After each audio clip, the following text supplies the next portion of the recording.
Heyo, and what is up, Sledge Nation? Thank you for checking out Sledgehammer TV tonight. You know, the WWE's three biggest mistakes when it comes to creative and booking their shows are rematches, tons and tons of rematches, terribly scripted promos, and booking your champs to look like chumps. And all of those things were all over tonight's episode of SmackDown, so much so that even a big surprise shocking return at the end of the episode couldn't make this version of SmackDown Live really worth our time. It was 2 hours of decent in-ring action, but overall pretty boring, and we are going to talk about it all right here and right now. My name is Nick Nightmare. You are watching the Sledgehammer Wrestling Show SmackDown Review and Reaction Show.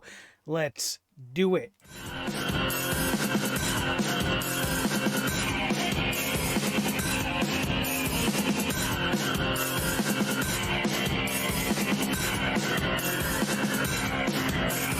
The Sledgehammer Wrestling Show.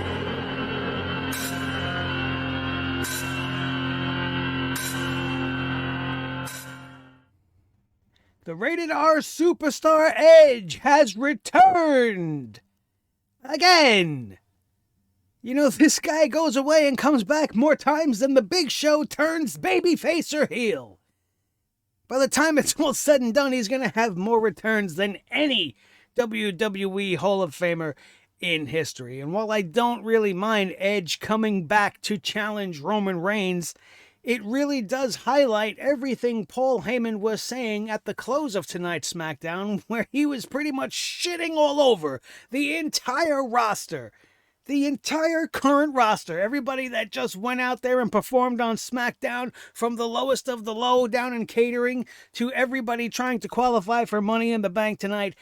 He shit on everybody because he claims that there is nobody left for Roman Reigns. He ran down everybody that Roman Reigns has already beat up until this point, including Edge.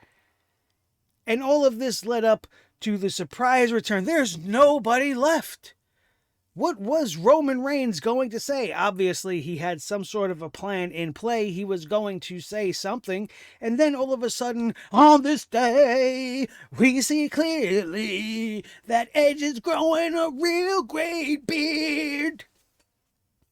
He comes back again to challenge Roman again, finally getting a one-on-one opportunity that he earned way back at the Royal Rumble before Daniel Bryan inserted himself to ruin everything for Edge going into WrestleMania.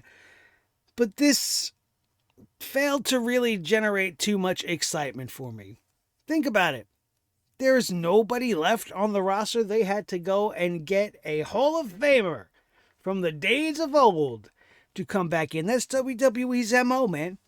Now, I'm not saying that Edge at all is on the same level as a Bill Goldberg, because Edge is far superior to a Bill Goldberg, but it's the same thing, isn't it? When they bring Goldberg back and then they have him face the champion because he's such a big deal. So now Edge, who lost his opportunity at WrestleMania, is coming back and is just inserting himself into the fray. And who's going to get in his way? Nobody. Because as Paul Heyman very correctly said, there's nobody left. And that is the problem. The WWE does not build new talent. And even when they have hot new talent or somebody doing something interesting like Aleister Black, what do? They fire him. They have a red hot Big E on a roll, Intercontinental Championship. What do? They give the belt to somebody else, and then Big E just disappears, effectively cooling down all the hot momentum that he just built up on his way to where he was at. It just doesn't make sense. It's like every time they build you up just a little bit, they knock you back down because they believe that you're not ready. But how can you say there's nobody left when you have somebody the capability of Big E on that roster? It's crazy to me. And you have guys like Seth Rollins putting his name in the mix. And while I don't want to see Seth Rollins versus Roman Reigns at all right now, his name should be in the hat. He's a former world champion. He's Seth frickin' Rollins, right? So putting his name in the hat's there. Cesaro should still get some sort of a rematch if he wants. I would think his name shouldn't be shit on. It should be taken a little bit more seriously. He came pretty close.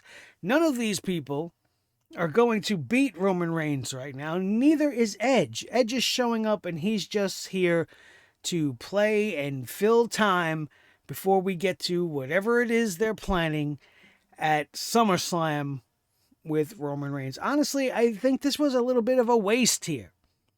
There were so many people reporting online that they're saving Edge's big return for the comeback show when the fans finally show up at WWE events again. And they jumped the gun. They pulled the trigger on Edge's return, I guess, to maybe generate ticket sales. Maybe if you're going to guarantee that the man's going to be there, maybe more people will show up and show out. I don't know if that's the strategy or not. But here we are. And Roman Reigns is going to face off with the Rated R Superstar. At the end of this episode of SmackDown, it got all crazy because Edge came out and spears were being thrown and Roman was attacking and Edge was attacking when Edge ended up standing tall as SmackDown went off the air tonight. And the rest of the show was very uneventful. And to say that while they were doing Money in the Bank qualifying matches is sad to me. But it is what it is. SmackDown opened up tonight with Bianca Belair coming out doing the Bianca Belair promo that they've been making her do, calling Bayley a bully, saying all these really corny, cliche type of things.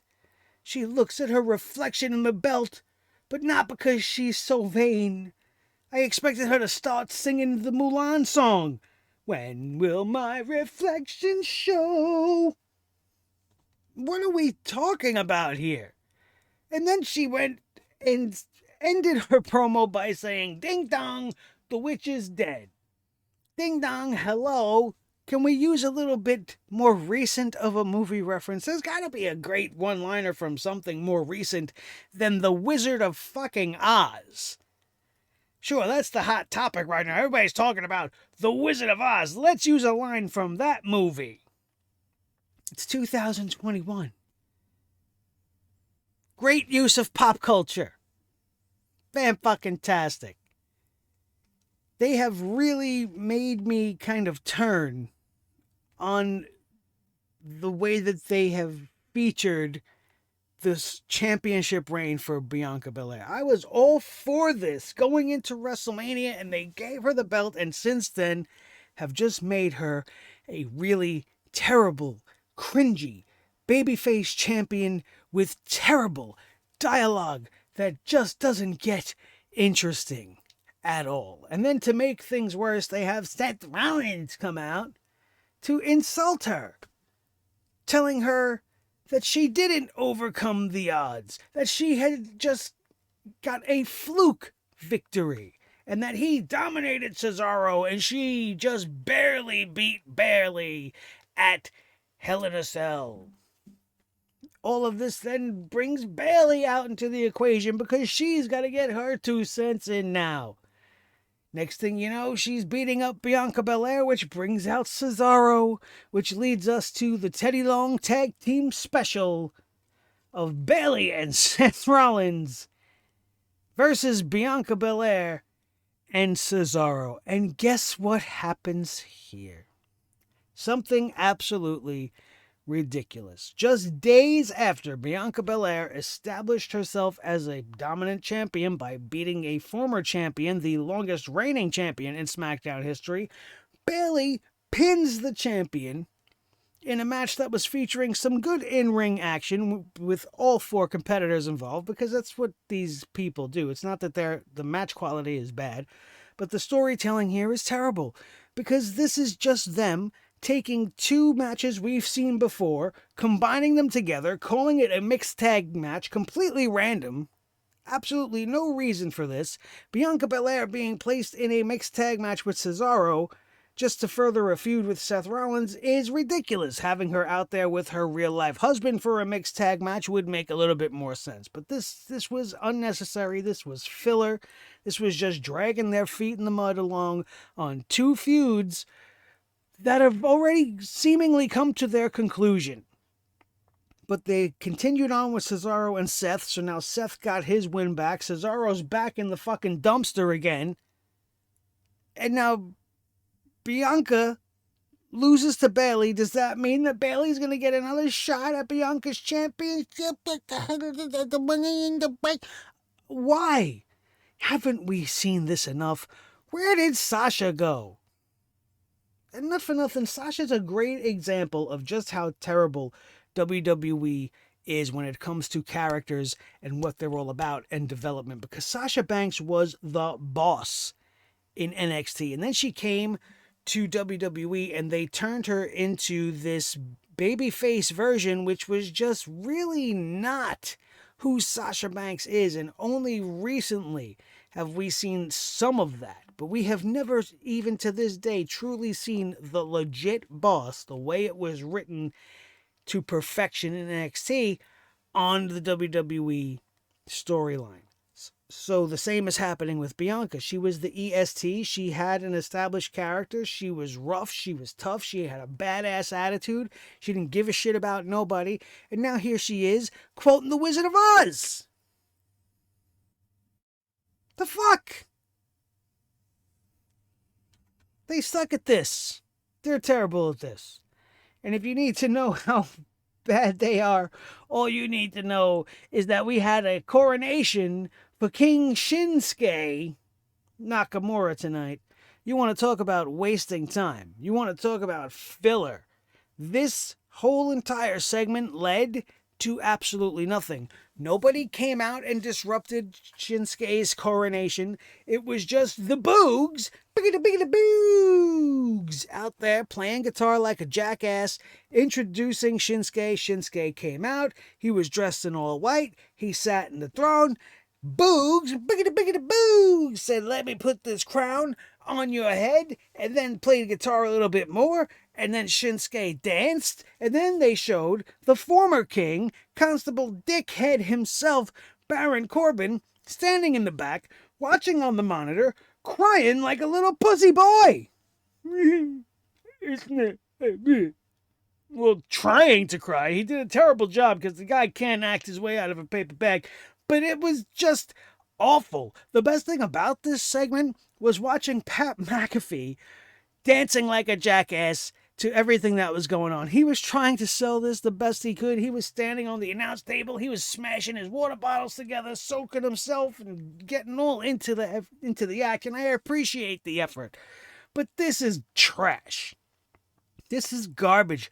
It did absolutely nothing but make Baron Corbin look like even more of a dumbass than he has ever been before. It's just a goddamn shame. It really is a shame.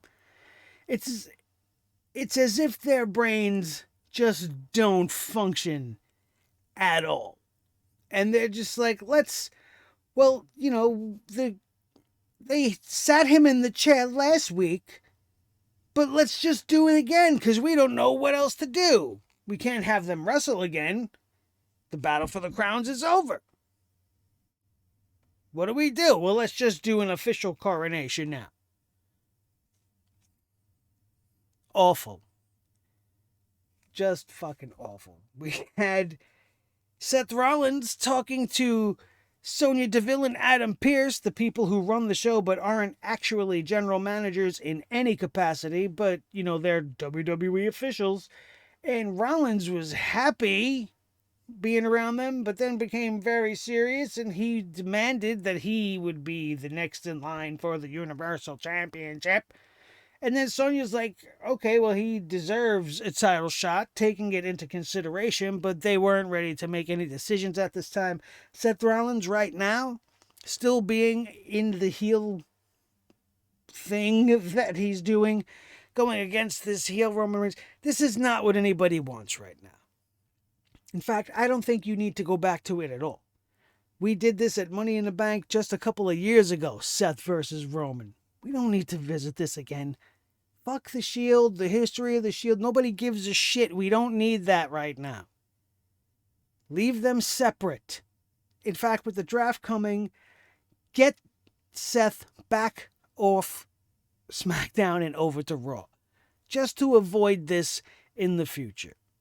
It's just not what we want to see. Just like the endless rematches that we got tonight. The first match of the night had 2 rematches mixed into one, but now the first Money in the Bank qualifying match of the night was Biggie versus Apollo Cruz, which was a good match, but of course it had to have shenanigans at the end as Commander Yabba Dabba Aziz got himself ejected for almost executing the Nigerian nail on Big E outside the ring. This would allow Big E to capitalize and get the win over Apollo with the big ending, defeating the Intercontinental Champion to qualify for the Money in the Bank. Now, you would think that being the Intercontinental Champion, just like we said Monday night for Sheamus and the United States Championship, would automatically qualify you to be in this match. Maybe this is the one and only stipulation where I would accept them going, well, they don't have to qualify. He's the Intercontinental Champion. He's the U.S. Champion. Technically, both of those championships are kind of the number one contenders or the next in line runner-up to the WWE or Universal Championship, respectively. So they should just automatically be in this match. They shouldn't be in matches on TV losing to put somebody else in the match. In fact, if they were going to need Big E to win this match to qualify for the Money in the Bank, why use Apollo here at all? There's nobody else on the roster. Bobby Roode wasn't busy. You couldn't have served him up to Big E. Otis wasn't doing nothing. Chad Gable wasn't on the show. You have a list of talent you could have threw in there just to throw under the bus that have no momentum, nothing going for them right now. But you decided to take a champion whose gimmick is on the borderline right now at best and have him lose to somebody who he's lost to a bunch of times already, which makes him being the Intercontinental Champion right now seem kind of flukish in its own right, doesn't it? Like Apollo won this thing on a fluke. He hasn't been able to lose it yet, but he's only holding it because of the gigantic man on the outside who's nailing people with his thumbs every week. But a rematch for us, hooray. Money in the Bank rematch, and that seemed to be the prerequisite for anything regarding Money in the Bank and SmackDown. Raw, at the very least, we don't ever really give credit to Raw, but at least last Monday we got a couple of new and interesting matches to build up the Money in the Bank with some surprising outcomes as well. Here on SmackDown, they did the complete, total opposite, giving us shit we've already seen and giving us bullshit finishes and very predictable finishes, and in some cases, breaking the rules altogether as far as it comes to qualifying for the Money in the Bank match. The women's division, they decided to do things differently. See, on Raw, they're having 2 women qualify at the same time by having tag team matchups, and Sonya Deville came out and was like, we ain't doing none of that shit. We are going to just have Carmella be in the Money in the Bank. She's going to be the first competitor announced from SmackDown because I said so. Now, I'm paraphrasing. She didn't say that. But they did that. And then Carmella is reacting to the fake boos. This is something that they've been doing. They're reacting to the canned audio, and it makes me aggravated. It's like, how could you be doing that? We know that there's no real crowd there. So you reacting to the audio, I guess it's acting. I don't know. It's off-putting to me when they push the boo button and then Carmella's like, oh, you guys are mad. There's no guys. You're talking to nobody, lady. Maybe there's just a little bit too much blonde going on in her hair. You know what I'm saying? It's just awful. that she didn't have to qualify. And even though this segment would subsequently lead to a match, a qualifying match, it had nothing to do with Carmella's standing, because Liv Morgan came out saying everything that I was feeling when Carmella was just placed in, and was like, well, why do you just get to be in this match? I deserve to be in this match more than you do. I just beat your ass last week. Which means, hey, let's have a rematch. And Liv Morgan would go on to defeat Carmella in a match that didn't even go 4 minutes. Carmella don't give a shit that she lost, just like last week. All she gives a shit about is the fact that she's still the prettiest woman in the world. She made the announce person say, but, Liv Morgan wins the match, hooray. And then the fucking ring announcer had to be like, but still, the most beautiful woman in the world, Carmella, and still, that's debatable. I know Corey Graves believes that to be the truth. Some of us out here in the real world, we don't agree with that statement so much. She's certainly not an ugly girl, but she's definitely not my cup of tea, so the whole packaging is wrong. And then she goes out, has this match with Liv. Liv wins, again, a complete and total repeat performance of last week. So Liv earned her way in, but Carmella, even though she lost, still gets to be in the Money in the Bank match because of her previous experience, because she's a 2-time winner. The past shouldn't matter. Let's move forward. Let's move forward. And just like I want to move forward from all of this, let's get to the main event. The main event of the evening, Jimmy Uso going up against Dolph Ziggler. You see, at the start of the show, the only thing interesting about SmackDown as of late has been the drama between the Usos and their cousin, the Tribal Chief Roman Reigns. And that now has taken on a different life as Jey Uso continues to be missing. He now has said he's not coming back to WWE. And Jimmy has relayed this information to Roman. But Jimmy wants to be the right-hand man now. He's all in. He's believing Roman's bullshit. So he wants to prove his loyalty. Roman's like, you want to win? You want to prove that you're loyal? Go out there and win. Paul Heyman gets him a match with Dolph Ziggler, apparently, who had nothing else to do. Jimmy Uso versus Dolph Ziggler, the main event match of the evening. Why wasn't this a Money in the Bank qualifier? Especially given the fact that Jimmy Uso is going to win this match. Having him in this match would have definitely ramped up the drama between him and his cousin, because now there's a possibility Jimmy could come out with the Money in the Bank, which gives him the opportunity to challenge for his cousin's championship. There's a whole lot more fuel that you could throw onto a fire that's already very combustible. So why didn't they do that? I don't know, but we had this match and it happened, and Jimmy Uso won, defeating Dolph Ziggler in a very athletic, very entertaining matchup. These two guys are great at wrestling, but you know why Dolph Ziggler's out there. He's out there to take the L. Despite Robert Roode being out there, he played a non-factor in this matchup for the most part. Jimmy Uso wins, goes back to Roman Reigns, and Roman don't give a shit. Roman don't give a shit. He kind of blew off Jimmy in the back at the gorilla position, went out to make his Universal Championship State of the Union address, or whatever the fuck they called his promo this time, and then as Jimmy was going to accompany them, Paul Heyman turned around and stopped him in his tracks, not allowing him to come out with Roman, and that would lead us to the Universal Championship address, where they shit all over everybody, and then got attacked by Edge to end this episode.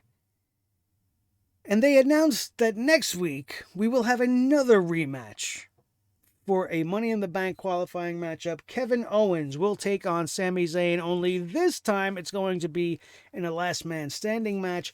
My least favorite match type, I think, in all of pro wrestling, outside of maybe a Judy Bagwell on a pole match. This last man standing matches are slow and boring. It's usually violent. Yes, there's a lot of great spots. Yes, but then the refs got to count to 10 over and over. Just like an I Quit match, it's just very long and draggy, and it's probably going to take up a good portion of SmackDown next week. And shouldn't Kevin Owens and Sami Zayn be going in the Money in the Bank?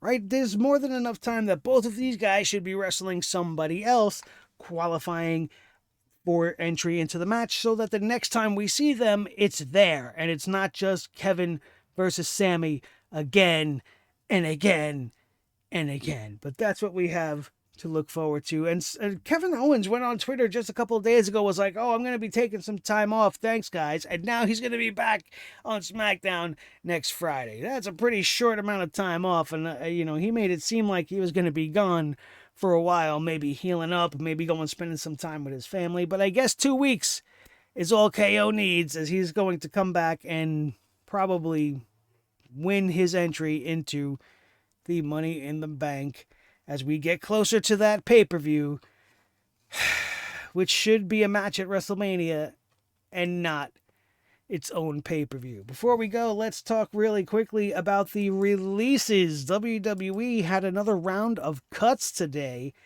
and it was very surprising to me, some of the names on here, but the majority of the names are not really game changers. Nobody really that jumps off the page. Tony Nese is a former cruiserweight champion. Does that really matter that he's gone? No, it doesn't. But names like Tyler Breeze and Breezango being let go. They've been with the WWE for so long. They were a great tag team. They definitely started to build some momentum, and they never truly fulfilled their potential there.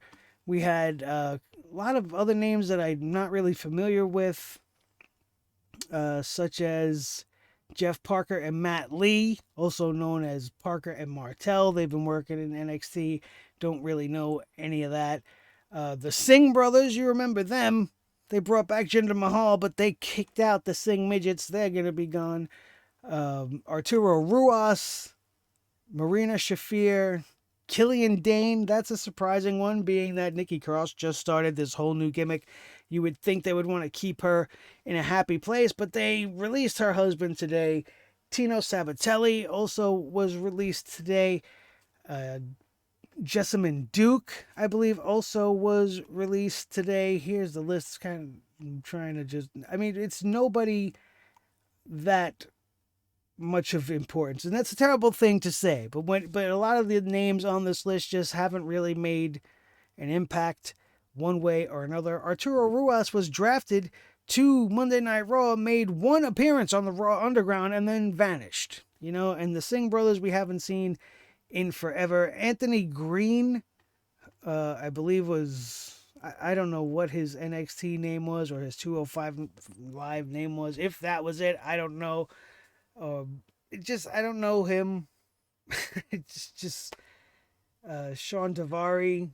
He's a name that we're familiar with, but nothing I think that should be that detrimental to the future of the company. I don't see AEW or anybody really clamoring at the bit for any of these talents. Like last time we talked about some releases as far as like guys like Braun Strowman and Aleister Black. Here, maybe the best you got, Killian Dane. If I was running a wrestling company, he's one I would sign for sure.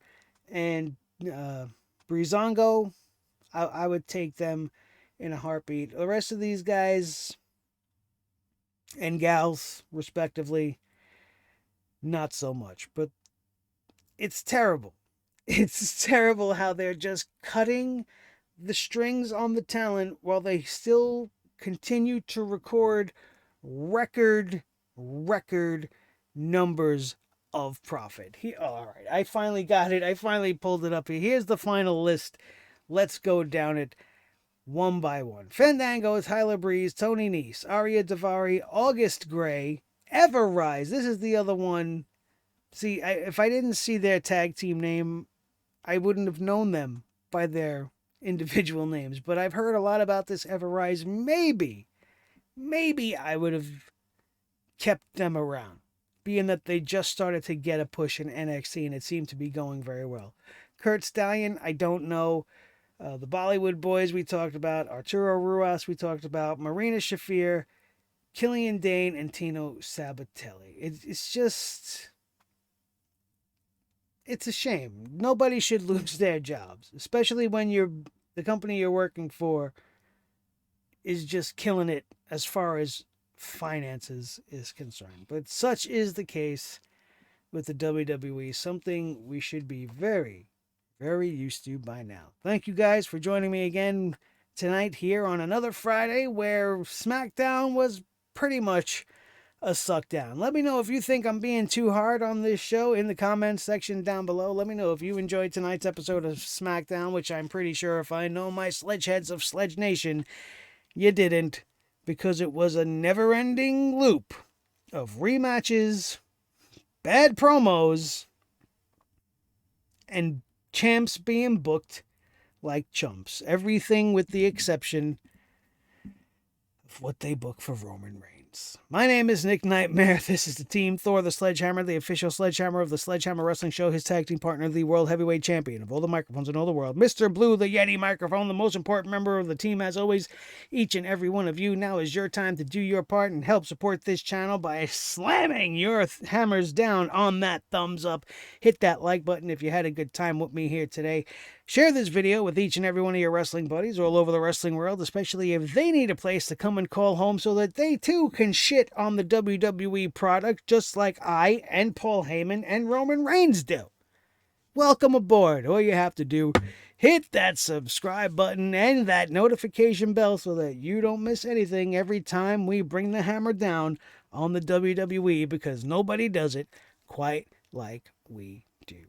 Make sure you guys don't miss anything. If you have, they'll be linked in the annotations up above. The Masters of the Universe trailer reaction, Resident Evil gameplay, pay-per-view, and Monday Night Raw reviews, everything your little heart could desire, all under the Sledgehammer TV umbrella, available right there. That, my friends, is going to do it. We are out of here. We will see you next time right here on your new favorite wrestling show, the Sledgehammer Wrestling Show, only on Sledgehammer TV, right here on YouTube.com.